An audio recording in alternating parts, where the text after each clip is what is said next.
This is AS Reviewers HD. I'm Reese doing a review of my Leepers Utg L96 sniper rifle. Got it off Airsplat. I thought it was a steal. Great gun, very accurate. It's about roughly 450, 480 FPS. It's bolt actions, but the slide came oil is ready to go. Scope was all separate, so I recommend getting a 9x50. I thought it was great. Comes with a mag. I bought an extra mag because it's 30 rounds, which is pretty good for a sniper. I just bought an extra one so I don't have to freak out in the battle.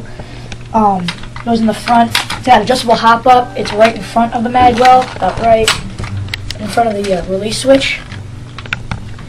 And it comes with an Allen key to adjust. So let's do a shooting test.